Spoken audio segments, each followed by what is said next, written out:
Quelques points de vous, j'espère que vous pour un nouvel achat quand même assez conséquent, puisque comme je vous ai dit la dernière fois, il y a eu, enfin, où il y a des fois des petits librairies. Là, techniquement, il y a des mangas du mois de mars que je n'ai pas reçus. Et ils sont arrivés. Tous. D'un coup. Voilà. Donc du coup, bref, ce qui est cool, c'est que j'ai rattrapé mon retard. Donc normalement, ça devrait être ok, à moins qu'ils reprennent du retard. Mais bref, il y a des trucs. Donc, nous commençons avec ce que j'ai réceptionné la semaine dernière. J'ai donc récupéré le nouveau tome de My Hero Academy. Je n'ai pas lu parce que j'ai pas beaucoup lu. Mon brief sur la sur TikTok, ce sera la semaine pro. Bref, le tome 35 de My Hero, il va encore se passer des dingueries. L'arc actuel, il est juste absolument insane, je trouve.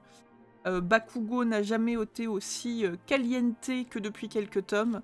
Voilà, j'aime beaucoup, donc à n'en pas douter, je vais adorer. Et cette cover, je la trouve vraiment incroyable. Vraiment insane. J'ai ensuite récupéré le tome 5 de Golden Guys. J'ai lu le 4, comme dans tous les tomes, ça finit en mode elle est où la suite, elle est où la suite. Toujours aussi cool, toujours aussi sympa. C'est vraiment une série que j'aime bien, hein, Golden Guys. Donc je suis toujours avec grand intérêt. Petite série de Yakuza. J'ai récupéré le dernier tome de Neko Gahara. J'ai presque envie de vous dire, ouais, ça y est, c'est fini. En fait, cool. Mais bon, vous verrez que vu que je suis un petit peu con, bah, j'ai réitéré à racheter une série de l'auteur, même si je pense qu'elle va finir sur Vinted assez rapidement. Bon, Neko Gahara, on en a déjà parlé moult fois. Mangacha, je prends Mangacha de la main de l'auteur de Shaman King, je double prends. Problème, pour moi, c'est que les planches sont dégueulassement pas lisibles, en fait. Le truc, c'est que c'est la réflexion que je me faisais en fait en checkant, on en reparlera sur Red Crimson, mais en fait, normalement, enfin, illustré, n'importe quel homme, ah, le manga est en noir et blanc avec des nuances de gris. On est d'accord que ça permet de c'est les ombres, de mettre les expressions, les décors, de donner la profondeur au manga, etc., etc. Je prends n'importe quelle planche de Neko Gahara, c'est noir et blanc. Bon, il y a un petit peu de gris sur son bandana, mais vous voyez ce que je veux dire. Il n'y a rien pour accentuer et tout. C'est vraiment noir et blanc. Du coup, bah, je retombe sur cette planche-là. Est-ce que vous comprenez ce qui se passe dans la case du haut, en vrai? Genre bon, globalement, on comprend qu'il y a des chats vs des chats, hein, et un manga de baston de chat. C'est littéralement un manga de samouraï, donc let's go. Mais sinon, en vrai, c'est dégueulassement pas lisible. Enfin, il manque quelque chose, quoi. Vraiment, il manque quelque chose. Genre des petites ombres, ça aiderait, je pense, à la bonne compréhension du bouquin, mais non. Enfin bref, c'est le dernier tome, on va finir de voir ce qui se passe dans l'histoire du méga samouraï, là. L'histoire en soi, elle est plutôt ok, mais ce qui est dommage, c'est qu'on comprend pas bien, il y a des planches, on comprend pas, quoi. Peut-être plus con que la moyenne. Mais il y a des trucs que je comprends pas et ça m'énerve. Pensez être en galère de compréhension. J'ai récupéré ensuite le tome 7 de Ranking of King. Bon bah ça... Voilà, ça va se lire toute seule. Je l'ai déjà dit la dernière fois et la fois d'avant, mais j'ai encore mytho la dernière fois parce que j'étais toujours dans des chapitres que j'avais déjà lus. Mais bon, normalement, ça y est, je vais dépasser ce que j'ai vu de l'animé. Normalement. Ça se trouve, je vous dis exactement la même chose la prochaine fois. Mais normalement, c'est ok. Ça y est. Bon voilà, toujours les aventures de Boji. J'ai hâte réellement de dépasser ce que j'ai vu de l'animé. J'ai pas fini la saison 1, donc logiquement... ça devrait pas prendre tant de temps que ça, en fait. Ça devrait être ok. Mais bon, voilà. De toute façon, même si c'est pour de la relecture par rapport à ce que j'ai visionné, je trouve ça toujours sympa. Les graphismes sont toujours assez enfantins, hein, mais c'est mignon. En vrai, ça colle parfaitement avec le caractère de Boji. En vrai, je trouve, je vais pas dire avec l'histoire, parce que enfin, ça ne dessert pas l'histoire du tout, mais l'histoire, elle est assez brute, des fois. Mais en tout cas, c'est très très sympa. J'ai récupéré Ensuite, le one-shot, la dame de la chambre close, Tukutuk, qui est de Minetaro Mochizuki, si je dis pas de bêtises, c'est par l'auteur de...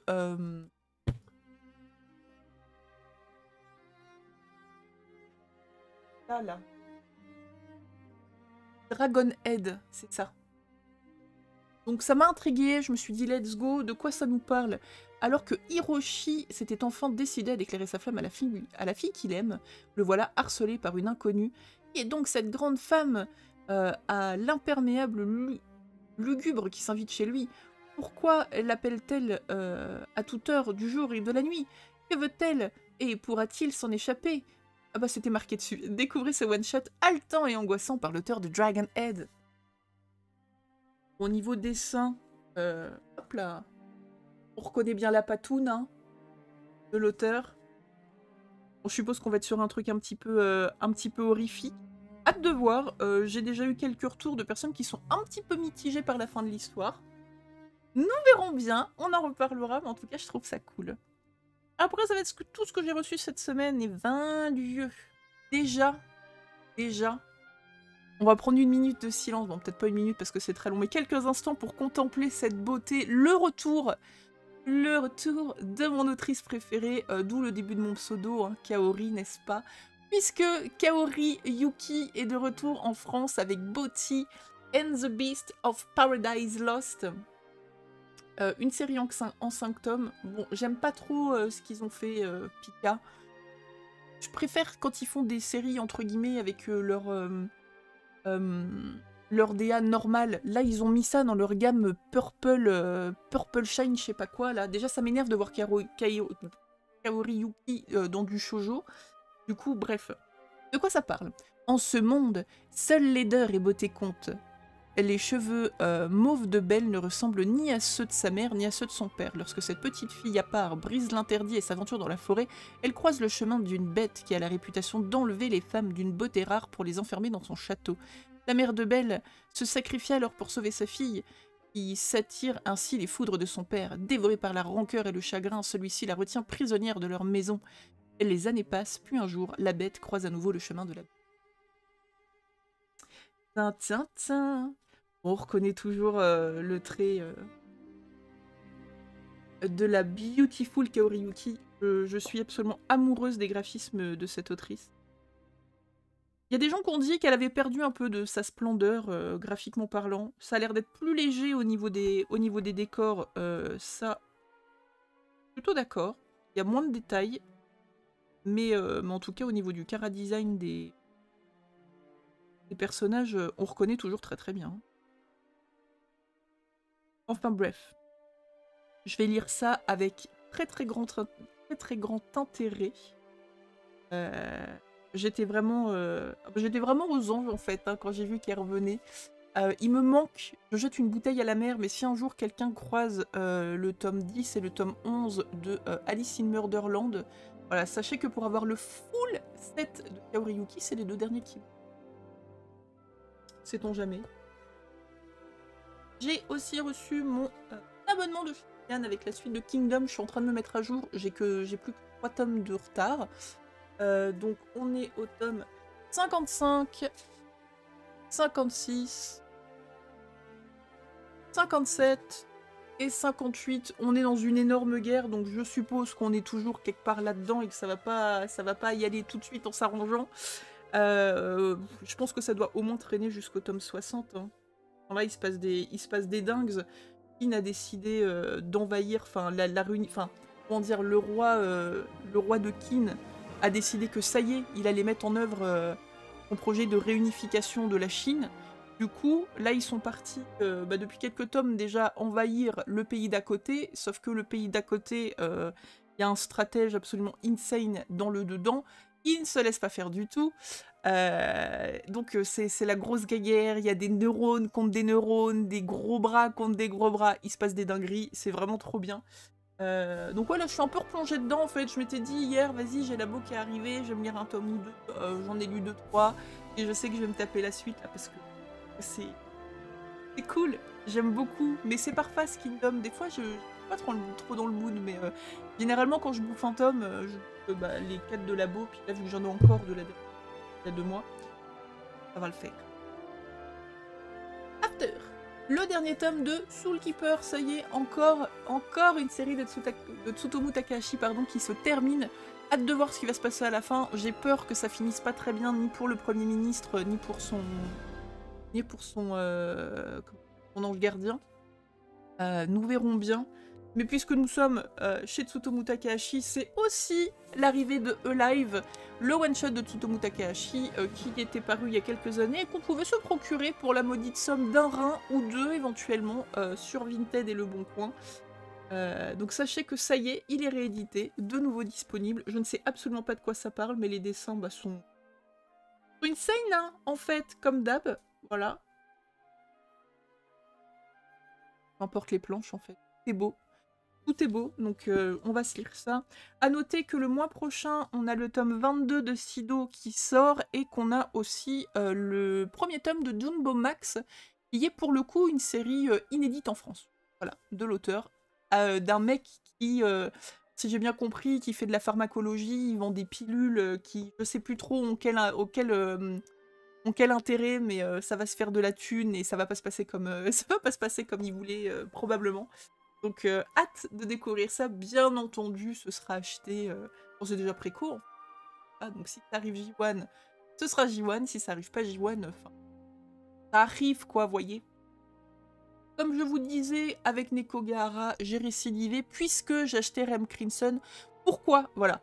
Juste vraiment la question que je me pose aussi, c'est pourquoi je continue à acheter des mangas de l'auteur de Shaman King, alors que depuis qu'il a fini Shaman King, tous les trucs qui sortent sont absolument visuellement dégueulasses. Excusez-moi s'il y a des gens qui passent par ici, qui apprécient, hein, mais vraiment, je trouve que la qualité graphique de l'œuvre Shaman King, elle est insane. J'aime beaucoup. J'ai pas trop vu... Enfin si, vu que j'ai acheté le dernier tome, puisque c'était le tome rajouté pour avoir une vraie fin à la série originale. Il n'y a rien qui m'a choqué en fait dedans. Et quand il a sorti Shaman King Flower, Shaman King Plus, ou je sais pas quoi, enfin tous les trucs qu'il y a après, j'avais commencé à les acheter en me disant bah trop bien, c'est une suite, trop cool, ça va être génial. Et déjà, c'était pas beau. Je trouvais déjà le même problème que sur Nekogahara, donc j'avais tout revendu. Nekogahara, bon, je lui avais redonné une chance parce que mon gacha, je pense que c'est bon, j'ai pas grand chose à vous dire par rapport à mon avis sur la série. Ouah, il s'est passé une dinguerie! Oh là là! Qu'est-ce que...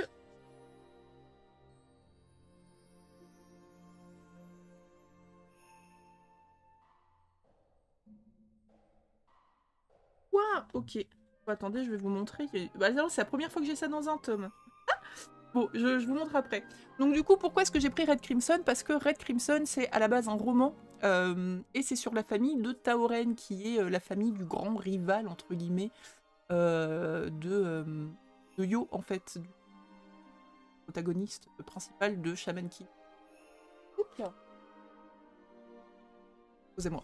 Et je trouvais ça hyper intéressant et je m'étais dit, vas-y, je vais le choper, mais de même, si un jour ils font le manga adapté du roman sur... Oh, comment il s'appelle encore celui-là, là, du nécromancien, je le prendrai aussi parce que j'adore ce personnage et que ça apporte plein de color, donc why not, quoi. Bon, graphiquement... Bah... voilà. Bon, ça a l'air d'être... ouais, j'allais dire, ça a l'air d'être un petit peu mieux. Il a mis un peu de gris. Et c'est tout. Un peu... Je ne sais pas. Et guettez, j'ai une page. Est-ce que ça vous a déjà fait ça? Donc là, j'ai vu ça. Je me dis, oh putain, la page, elle est totalement coupée. Coup de cutter. Mais en fait, pas du tout. Elle est divisée. Et genre, sur elle est peut-être 1,5 cm. Elle est doublée. Et après, en fait, ça repart. C'est juste une page.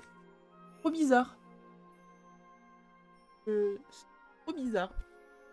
Bon.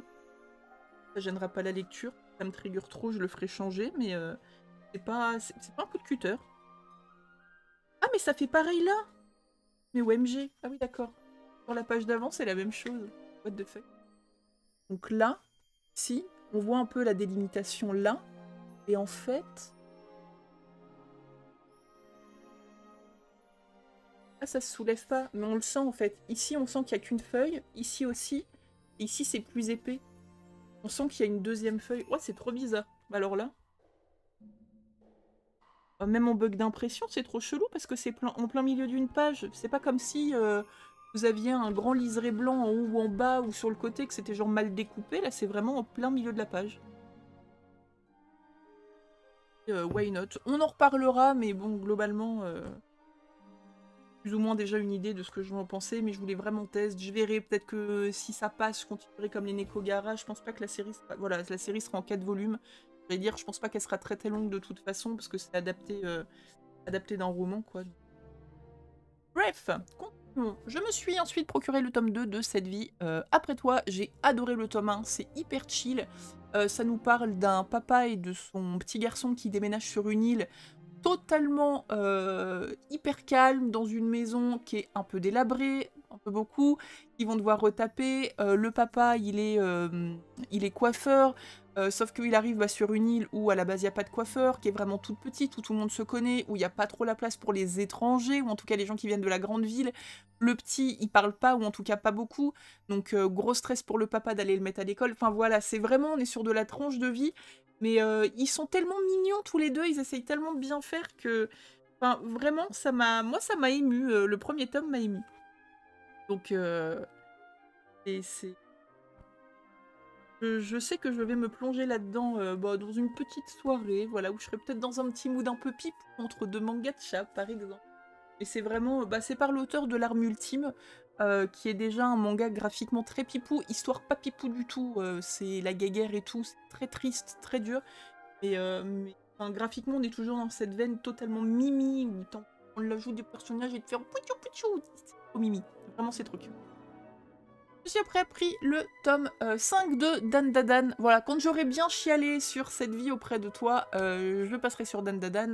La dernière fois, le tome 4, on s'arrêtait avec l'apparition de ce personnage qui est un ami de la Jacqueline, là, de elle. Un ami d'enfance et qui vient pour raconter en gros que sa maison elle est hantée, du coup il s'est barré. Donc on partait direction la maison hantée. Je suppose qu'il va encore se passer des dingueries, on va tomber sur probablement des fantômes ou des extraterrestres complètement teubés. Donc voilà, après l'effort, entre guillemets, ça va être le réconfort, on va bien rigoler. Je sais pas, j'arrête pas de le dire encore une fois, mais je sais pas pourquoi ce manga est débile. D'habitude j'aime pas les mangas débiles, ça me fait glousser comme une dinde. Donc gloussons les amis, j'ai hâte. Petit manga de chat, bien entendu. J'ai l'impression que ça devient la récurrence dans tous les achats manga. Donc cette fois, ce sera le tome 3 et l'avant-dernier déjà, tome 2, Creepy Cat. Donc Creepy Cat, petit manga full couleur. Hein. C'est rigolo, vraiment c'est rigolo, c'est mignon. On est avec une petite Jacqueline. C'est très famille Adams au final, qui est partie s'installer dans un manoir avec un gros chat. Qui est Creepy Cat, qui a des pouvoirs, qui peut grossir, rapetissir... Enfin voilà, c'est tout le temps des petites situations rigolotes. Elle retrouve un ami d'enfance de qui elle ne se souvient pas du tout, mais lui se souvient très bien d'elle, et puis vraiment petit crush.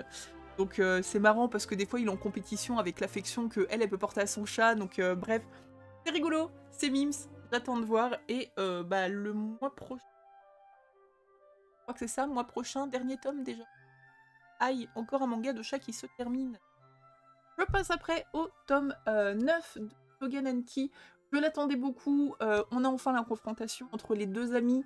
Ils se sont rendus compte qu'en fait, ils sont dans deux camps différents, mais il y en a un qui s'est fait totalement bourrer le mou, donc j'attends de voir comment il va réussir, comment le héros va réussir à se dépatouiller pour peut-être le ramener, entre guillemets, à la raison, ou lui faire comprendre qu'il n'a pas compris. Il n'a pas compris. Ils sont pas... il est pas méchant, et que voilà, donc... J'attends beaucoup, j'attendais beaucoup ce tome. J'aimerais d'ailleurs attirer votre attention sur les gens qui aiment les shonen et qui n'ont pas encore découvert Togen Enki. N'hésitez pas, je vois pas grand monde en parler. Je trouve que c'est dommage.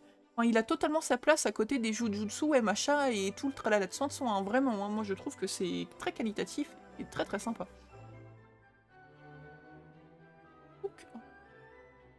Non, après tout le monde, j'ai enfin mon tome 1 et mon tome 2 de Boss ou Crève. C'était vraiment une série que je voulais découvrir de ouf. Naben, ils ont fait pas mal de com autour. Il y a plein de gens qui en ont parlé. Alors les retours que j'ai entendus sont hyper méga positifs. Hein. Ce sera une série en 6 tomes, visiblement.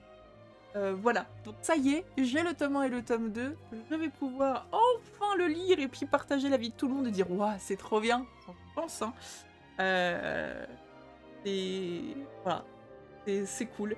Donc en gros, le pitchou de Bassougref, c'est vous n'avez plus de travail depuis 6 mois, il est grand temps de vous reprogrammer. Comment on te reprogramme? On te zonzonzi et on te torture un peu. Voilà, ça a l'air sympa, hein. Je vais voir ça. Mais ouais, non, vraiment, quand j'ai lu le pitch, je me suis dit « Waouh, mais ça a l'air trop bien !» Un petit manga un peu sadique, là. Alors ça dit, dans un Japon très proche de notre réalité, ceux qui n'ont pas travaillé depuis plus de 6 mois deviennent une charge pour la société et doivent être réhabilités. Ces individus sont envoyés dans des camps pour subir un lavage de cerveau censé les rendre productifs. Tatsuya est l'un d'eux, mais il ne comprend pas pourquoi. Il avait un travail, mais il a été renvoyé du jour au lendemain sans arriver à retrouver un emploi. A-t-il été victime d'une machination? Et le camp où il a été envoyé est différent. Les traitements sont inhumains et bien plus brutaux. Mais dans quel but? Pourquoi? Pourquoi la vie? Voilà. Donc je vais lire ça. Oh là! Oh là! Oh là!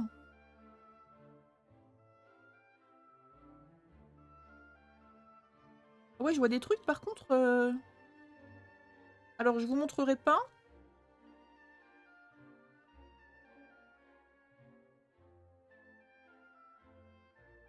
Alors, il y a du V-World un peu là-dedans. Je pensais pas. Non, pas autant. Faut au moins en compter 3 en tournant les pages là. Oh, j'espère que ça... Oh non, je vais pas commencer à me... Et j'espère que ça va pas être un délire à la DeadTube avec des V-World un peu partout. Là, ça va m'énerver, j'aime pas ça. On va voir. Voilà, je veux dire ça, on verra. J'étais hype avant de voir ça. Je vais rester dans ma hype découvrir ça. Pour être sur quelque chose d'un petit peu plus sympathique. J'ai reçu enfin le tome 6 de Criminel Fiancé, je l'attendais tellement, j'adore cette série, elle est vraiment trop cool, j'adore les deux protagonistes, voilà, ils sont juste incroyables, ils sont juste totalement dingues, c'est trop bien, ils ont un caractère de fou, les deux, ils vont trop bien ensemble, c'est génial, je veux lire ça. Si vous avez l'opportunité de découvrir cette série, elle est, elle est trop bien, c'est un seinen avec une histoire d'amour entre deux personnes de gang de Yakuza. C'est trop bien, c'est trop bien. Du coup, vu que j'ai beaucoup aimé, il y a eu la sortie de Saison Maudite il y a quelques semaines, qui était une sortie tome 1 et 2 simultanée, puisque c'est les deux tomes de la série, et la blague, c'est que j'ai reçu le tome 1 peut-être 3 semaines après sa sortie, pas le tome 2.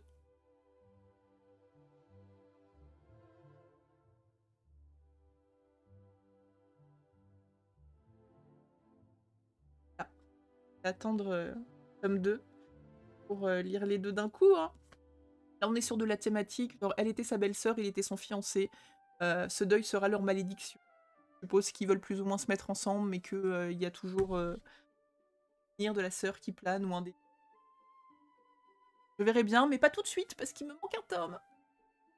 Et pour finir cet achat manga, avec une nouvelle série, c'est par l'auteur de Anohana. S'il y en a qui ne connaissent pas Anohana, je vous conseille à 3000% l'animé. Il est assez court. Prenez un paquet de mouchoirs, ça fait pleurer, c'est une dinguerie. Quelques années après avoir vu l'animé, j'ai trouvé le manga en 3 tomes. Je me suis dit, bah vas-y, je l'achète. Je me suis dit, en lisant, c'est bon, je connais l'histoire, ça va quoi. Je vais pas rechialer, je vous jure, il y a des pages, je pleurais tellement que j'étais obligée de revenir dessus. C'est horrible. Ce manga, il est magnifique, mais c'est horrible à quel point tu peux faire ta madeleine dessus, quoi. Donc, pardon. C'est Blooming Girl, donc c'est le tome 1, comme je vous disais, par l'auteur de Anohana. Alors, j'attire juste l'attention un instant parce que c'est le 3e éditeur à faire ça. Voilà, et je trouve ça trop bien. Iyun l'a fait avec les liens du sang, Pika l'a fait avec Black Box. La couverture, elle est en espèce de craft. Je trouve ça agréable de ouf. J'adore. Voilà.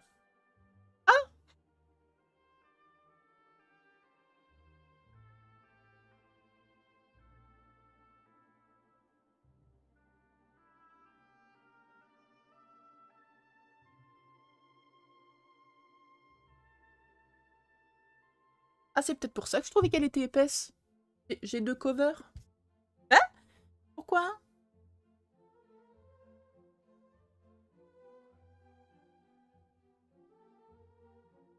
J'ai pas acheté une en particulière pourtant.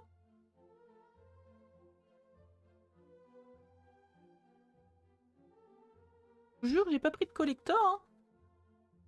Pourquoi il y a 2 covers? Y a rien marqué dessus?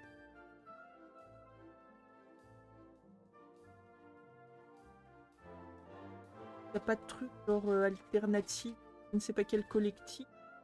J'ai acheté ça à ma librairie, donc ça peut pas être une alternative, je ne sais pas quoi.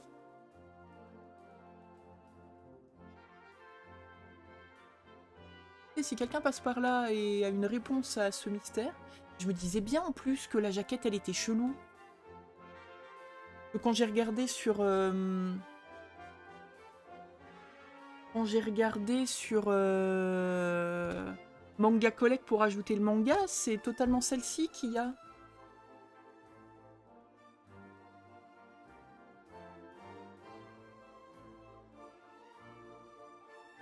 Est-ce que j'ai un truc qui vaut 50 balles sur Vinted en bon rat ou... Je déconne, hein, bien sûr. Je comprends pas pourquoi j'ai 2 jaquettes. Bon, admettons. De quoi ça nous parle? Tous les plus grands écrivains en parlent. Kazusa fait partie du club de littérature de son lycée. Un jour, l'une des grandes annonces qu'elle voudrait faire... Oh putain, non. Oh, on recommence, hein. Excusez-moi, je ne sais pas lire. Kazusa fait partie du club de littérature de son lycée. Un jour, l'une d'elles annonce qu'elle voudrait faire l'amour avant de mourir. Cet aveu marque le début d'une période agitée pour les héroïnes qui, chacune à leur façon, vont se confronter à leurs propres désirs.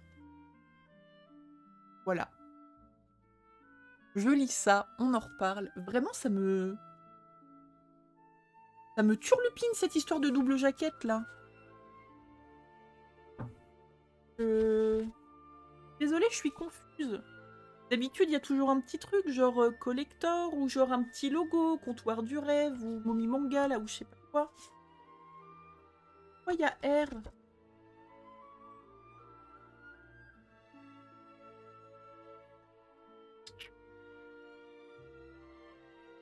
Bah, je sais pas. Voilà. Si quelqu'un a, et bah, il aura un bon point. J'offrirai un cookie. Vraiment. Vraiment, là, je sais pas. Je vais regarder sur les internets. Je ne comprends pas. Well, voilà pour l'achat manga de la semaine qui finit, n'est-ce pas, avec une grande énigme. À vous de la résoudre, hein. Let's go les enquêteurs, let's go les petits détectives Conan. Dites-moi tout. Je suis dubitative. J'espère en tout cas que vous avez découvert des séries plutôt sympas. Dites-moi s'il y a des trucs que vous avez lus là-dedans, que vous avez trouvé cool, principalement par rapport aux nouveautés, genre Blooming Girl, genre Les Saisons Maudites, genre Boss ou Crève, genre Crimson machin là, genre E-Live, genre La Dame de la Chambre Close, genre Beauty and the Beast. Ah, il y a pas mal de nouveautés en vrai là. Incroyable. Incroyable. Je vends des trucs sur Vinted, moi j'ai plus de place. Allez, sur ce, je vous fais de gros bisous, je vous dis à très très vite pour une prochaine vidéo à manga. Prenez soin de vous.